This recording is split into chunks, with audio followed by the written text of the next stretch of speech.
నిజంగా నేను చెప్తా ఉన్నా, ఒక మనిషి ఏదైనా తప్పు చేస్తే, తప్పు చేసిన ఆ వ్యక్తిని శిక్షిస్తే పోలీసులకు ఎవరికైనా గౌరవం ఉంటుంది. కానీ ఇవాళ జరుగుతూ ఉన్నది రాష్ట్రంలో ఏం జరుగుతూ ఉంది? నీకు నచ్చని వాడిని దొంగ సాక్ష్యాలు వీళ్ళే క్రియేట్ చేస్తూ ఉన్నారు, దొంగ కేసులు వీళ్ళే పెడతా ఉన్నారు. దొంగ సాక్ష్యాలు, దొంగ కేసులు పెట్టి ఇల్లీగల్గా మనుషులు తీసుకొని వచ్చి అరెస్ట్ చేస్తూ ఉన్నారు. అరెస్టులు చేసి నెలలు జైళ్ళల్లో పెట్టే కార్యక్రమాలు జరుగుతూ ఉంది.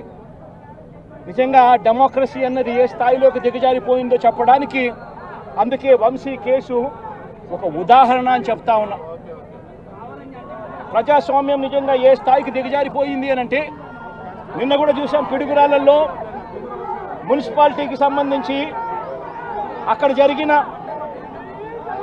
మున్సిపల్ వైస్ చైర్మన్ ఎన్నుకునే ఎన్నిక పిడుగురాళ్ళల్లో 33 మంది ఉంటే కార్పొరేటర్లు 33 మంది వైసీపీనే గెలిచింది.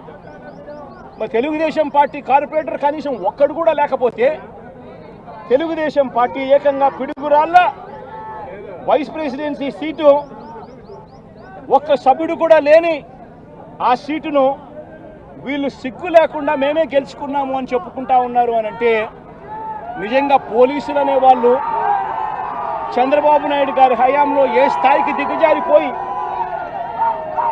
ప్రజాస్వామ్యాన్ని కూనీ చేస్తూ ఉన్నారని చెప్పడానికి నిదర్శనం.